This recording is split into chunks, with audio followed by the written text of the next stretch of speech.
یعنی وہ لوگ جو اسلام کے دشمن تھے اور وہ فتح مکہ پہ طلقاء تھے، کلمہ پڑھ کے مسلمان ہوئے، ان کی دل جوئی کے لیے حضور نے 100 اونٹ ایک بندے کو، آپ امیجن کریں، صفوان جس نے حضور کے قتل کے لیے ایک بندہ ہائر کر کے بھیجا تھا، وہ عمر سیریز میں انہوں نے یہ ساری چیزیں فلمائی ہیں، اور حضور کو اللہ نے پہلے ہی بتا دیا، نبی اسلام نے کہا وہ آ رہا ہے اسے اندر آنے دو۔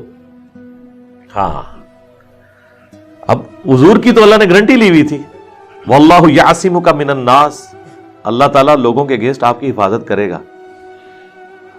تو خیمے میں آیا، حضور نے فرمایا کس ارادے سے آئے ہو؟ مجھے اللہ نے بتا دیا، بس وہ اسی ایک بات کے اوپر ہی اس نے جناب اپنا خنجر باہر پھینکا اور حضور کے اوپر ایمان لے آیا، اور اتنا پھر وہ یعنی پکا ایمان والا کہ اس نے جا کے وہاں جا کے اناؤنسمنٹ کی کہ لوگوں مجھے مامور کیا تھا صفوان نے اپنے باپ کا بدلہ لینے کے لیے، ٹھیک ہے، تو دیکھو میں واللہ وہ اللہ کے پیغمبر ہیں، ان کے ساتھ غیبی تائید ہے، اور تم جو مرضی کر لو، شکست تمہارا مقدر ہے، ٹھیک ہے، میں تو اسلام لے آیا ہوں۔ اچھا اب وہ سارے اسے مارنے کے لیے دوڑے، لیکن صفوان نے نا کہا کہ میں اسے پہلے ہی پناہ دے چکا ہوں، کیونکہ میں نے اسے بھیجنے سے پہلے کہا تھا کہ لائف ٹائم تیرے بیوی بچوں کا خرچہ میرے ذمہ ہے، اگر تجھے کچھ ہو گیا۔ ظاہر اگر وہ حضور پہ حملہ بھی کرتا تو صحابہ نے اسے زندہ چھوڑنا تھا، چونکہ میں زبان دے چکا ہوں۔ اچھا عربی زبان جب دے دیتے تھے نا، بس یہی اللہ تعالیٰ نے من میں خوبی رکھی ہوئی تھی، پھر گردن ہی کٹتی تھی، تو صفوان نے اسے پناہ دے دی۔ اب جب فتح مکہ کا موقع آیا تو جن جن کی جو جو رشتہ داریاں تھیں، ان کی آخری کوشش تھی کہ اب انہوں نے تو یا تو عرب کی سرزمین چھوڑ دیں گے یا قتل ہوں گے، تو سب لوگ اپنے اپنے رشتہ داروں کو لا کے حضور کے سامنے پیش کر رہے تھے کہ یا رسول اللہ اس کو بھی معاف کر دیں۔ آپ معاف کرتے جا رہے ہیں سب کو۔ سہیل ابن عمرو کو معاف کر دیا، جس نے وہ حدیبیہ کا وہ معاہدہ، ابو جندل کا جو والد تھا اسے بھی معاف کر دیا۔ تو صفوان جو ہے اس وقت مکہ چھوڑ کے نکل رہا تھا، بلکہ وہ تو جدے کی بندرگاہ پہ پہنچا ہوا تھا سمندر کی، یعنی وہ اس چیز کو اویل کر رہا تھا کہ ٹھیک ہے میں عرب کی سرزمین چھوڑ کے چلا جاتا ہوں۔ تو وہ صحابی پیچھے پہنچ گئے، انہوں نے کہا کہ اپنے آپ کو ہلاکت میں مت ڈالو، واللہ یہ اللہ کے پیغمبر ہیں، اور اگر اللہ نے ان کو غلبہ دیا تو یہ تمہاری جیت ہوگی، قریش کے لوگوں تم تو اپنے آپ کو ہلاکت میں نہ ڈالو، سب سے پہلے تم اسلام کے دشمن بنے، اب کم از کم آخر میں تم تو اسلام قبول کرو، اس کی جیت تمہاری جیت ہے۔ اچھا وہ کہنے لگا نہیں تم مجھے اپنے ساتھی کے حوالے کر کے قتل کرواؤ گے، یعنی نبی الاسلام کو صاحبکم وہ کہتے تھے۔ تو آپ وہ دیکھیں عرب کے لوگ کتنی ان کو یعنی اس چیز کا احسان کا بدلہ کیسا اتارتے تھے۔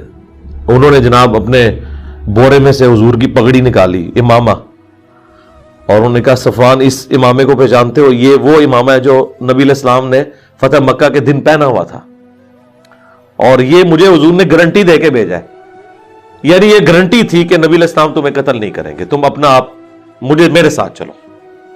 آیا کلمہ پڑھ کے مسلمان ہو گئے۔ صحابی اکرمہ ابن ابی جہل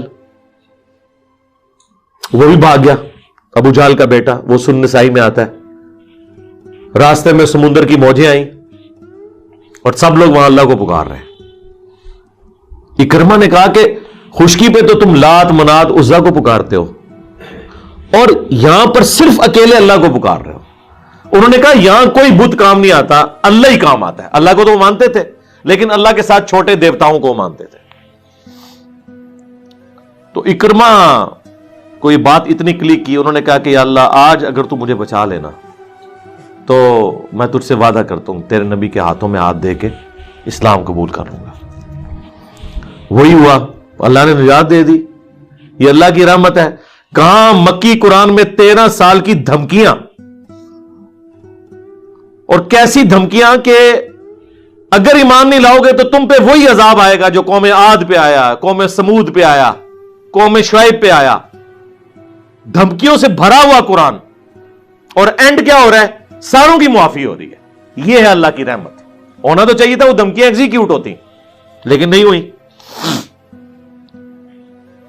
اکرمہ جناب اس نے کہا کہ نبی علیہ السلام بھی تو یہی کہتے ہیں خشکی پہ کہ ایک اللہ کو پکارو، سمندر کی موجوں میں تم بھی مواحد ہو، ٹھیک ہے، اور اندازہ کریں مشرکین عرب یہ نہیں کہتے تھے یا بہاول آگ بیڑا تک، یا معین الدین چشتی پار لگا دے کشتی،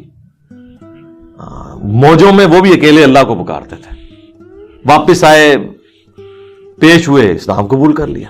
حالانکہ اکرمہ ان چند لوگوں میں سے تھے جنہوں نے فتح مکہ کے دن بھی لڑائی کی کوشش کی تھی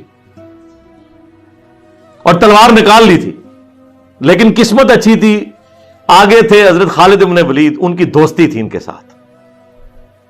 تو خالد بن ولید نے کہا کہ آج تو میری تلوار سے نہیں بچے گا، یہ ذہن میں رکھیں. اسے ہی پتا تھا کہ خالد کی تلوار کا کوئی مقابلہ نہیں کر سکتا، تو انہوں نے کہا یا تو میرے تو سامنے نہ آ یا بھاگ جا یہاں سے، آج تو نہیں بچے گا، یا اسلام قبول کر لے. خیر وہ اللہ نے ان کی قسمت میں لکھی ہوئی تھی ہدایت، مسلمان ہو گئے اور جنگ یرموک میں وہ شہید ہوئے ہیں رومن امپائر کے خلاف لڑتے ہوئے. آپ دیکھ لیں، یعنی بمشکل 5 سال کا انہوں نے وقت اسلام میں گزارا ہے، 5 بھی پورے نہیں ہوں گے، 4 سال اور کچھ مہینے. اور باپ امت کا فرعون ہے ابو جہل، اور بیٹا اکرمہ صحابی ہے، اکرمہ بن ابی جہل رضی اللہ تعالی عنہ ہم کہتے ہیں. تو یہ اللہ کی طرف سے کرم نوازی ہے، کسی کو ہدایت دے دے. تو یہ سارے کے سارے معاملات اگر آپ ذہن میں رکھیں، پھر آپ کو اندازہ ہوگا کہ یہاں پہ 4 مہینے کا ٹائم دیا گیا، یا تو اسلام قبول کر لو، ادروائز عرب کی سرزمین چھوڑنی ہوگی. یہ اللہ نے اب سرزمین اپنے لیے کنٹونمنٹ ایریا، حرم کا علاقہ مخصوص کر لیا ہے، یہاں کوئی مشرک نہیں رہ سکتا. یہ نہیں ہے کہ دنیا میں مشرک نہ رہو، لیکن اس ایریا میں نہیں مشرک رہے گا.